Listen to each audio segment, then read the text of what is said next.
Magandang araw mga kaibigan. Bigyan natin ngayon ng reaction opinion itong post ng Batas PH.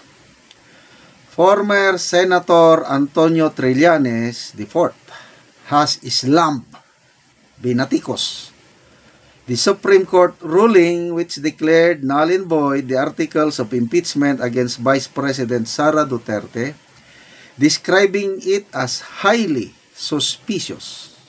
Kaduda-duda daw ang unanimous ruling ng Supreme Court sa impeachment case. In a radio interview, Trillanes discussed the circumstances surrounding this decision. He said that the Supreme Court did not consider the response submitted by the House of Representatives in promulgating its ruling in favor of the Vice President. So, wala daw. Pinabayaan daw, binaliwala ng Supreme Court yung opinion o response ng Supreme Court, ng House of Representatives. Ito yung kanyang payag, yung exact na payag. Highly suspicious yung circumstances natapos yung deadline nung pagpasagot sa House of Representatives noong July 18. Pero nung Friday, July 21, lang na-receive yung sagot ng House. Pero nung July 21 po ng hapon ay may nakakuha na nung mga impormasyon na pinapaikot na yung ponensya na yan. Ibig sabihin, hindi pa nako-consider yung sinabi ng House, loto na yung desisyon. Ang tawag dito, lotong Macau. Hindi pa daw nare-receive yung reply ng House, kinakalat na yung ponensya, yung sinulat ni Justice Lunen na yun na yung ruling at mag-concur na lang ang mga maestrado, yung gustong mag-concur, yung ayaw naman mag-dissent. Ganon. So, butuhan na. Ganon po kasi yan Merong i-designate na ponensya o susulat. Tapos ipapasa na sa mga maestrado. Mag-concur, mag-abstain, or mag-dissent. Lahat nag-concur. 13-0. Anong ibig sabihin nun?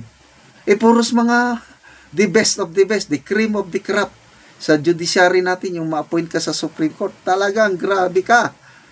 The best ka pag na-appoint ka yan. Bakit 13-0?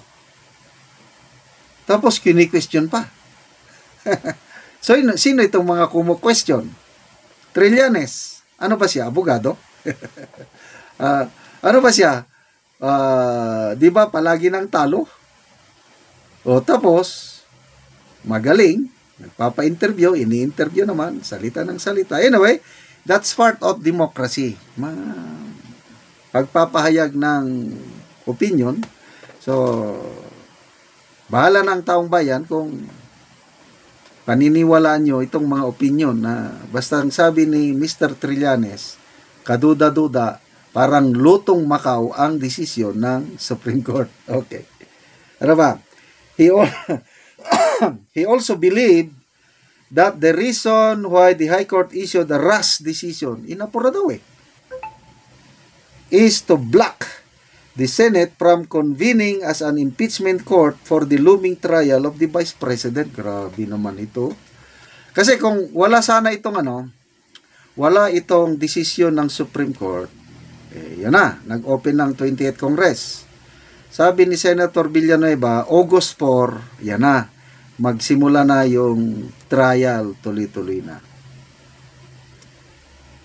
So kung wala ang desisyon ng Supreme Court at tutuloy ng trial, anong mangyayari sa trial?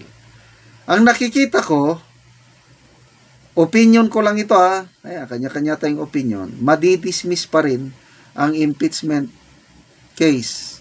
Kasi ang mga senador, 13, sobra pa 13, walang jurisdiction ang 20th Congress sa impeachment case na yan. Yan ang nakikita ko. So, same lang yapon. So, ang duda ni Senator Trillanes, sinadya ng Supreme Court na pigilan ang impeachment trial sa Senado. Yun, duda lang niya yun. So, I don't know kung ano rin ang paningin ninyo. O ito, sabi niya, tapos ito yung timing. Kahit bagyo, anong kinalaman ng bagyo sa pagdidesisyon ng Supreme Court? Anyway, ganyan talaga yan kung hindi natupad yung gusto mong mangyari, kung ano-ano na lang ang makikita mong dahilan. What's the rush? Sabi niya. Pwede naman next week yan sa formal en banc session nila. Kung hindi iniiwasan nila na mag-resume yung 20th Congress with the start ng SONA on Monday. So talagang determinadong pigilan ito. Grabe, mga imagination. Ito pa, Trillanes also mentioned the case of former President Duterte pending sa ICC. With what the Supreme Court did with this decision, lumilinaw sa taong bayan. O sinong taong bayan? Huwag niyo kaming isama sa taong bayan na sinasabi niyo, Mr. Trillanes. Lumilinaw sa taong bayan kung bakit natin sinampa sa ICC yung kaso. Pangalawa, dito din nakikita kung bakit ang disenyo ng impeachment court ay hindi binigay sa Supreme Court. Wala na lang kung ano na lang. Ginawang justification ni Mr. Trillanes itong decision ng Supreme Court na ito na parang nilutong Macau. Kaya mas mabuti isinampa natin ang kaso ni PRRD sa ICC. O sige na lang. Maligaya kayo sa nangyari kay PRRD. Kami hindi. Nagdadalamhati kami. Kaming mga nagmamahal sa Duterte. Kayo, nagalit sa mga Duterte, sige, that's part of democracy. Galit kayo, kami naman malungkot.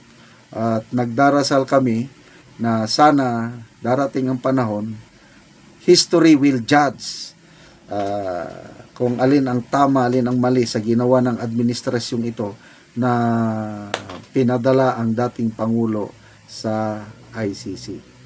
So, salamat mga kaibigan sa inyong pagsubaybay sa channel na ito. Nakakatulong kayo ng malaki sa tribong Talandig ng Bukidnon. Ang sweldo natin sa channel is pantulong sa tribo. Namimigay tayo ng mga yero at pako para naman makapagpatayo ng mas maayos na tirahan ang tribong Talandig. Panoorin ninyo ang video na ito. Muna niya ang Tagalog yero. Antok na siya sa iyang balay. So, muna yung atupan nga iyang balay. Yero. So, muna yung atupan nga balay niya. Balay sa tao.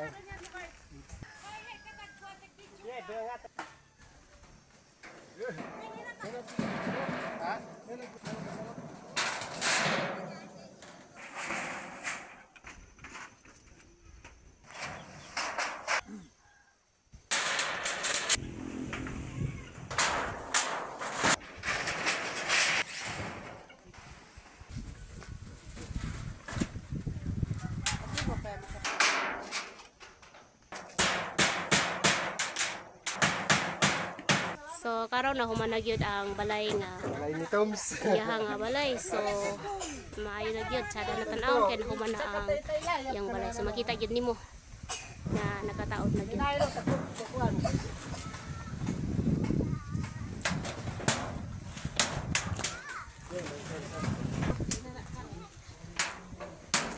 So, makita yun nimo ang view sa iyang balay. O karon on sa imong masulti nga nahumanag yun ang imong balay.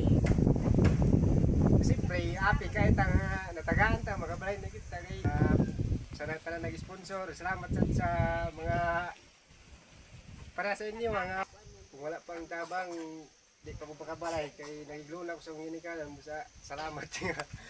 So pila na imong anak nga kuan ay pa ka nakabalay? Dua. Duha imong anak. So nakigpuyo lang ka sa imong ginikanan. Siyempre, oo. Yan ikaginta. Ang makagwardang. Salamat gid kayo kay nakabalay nako.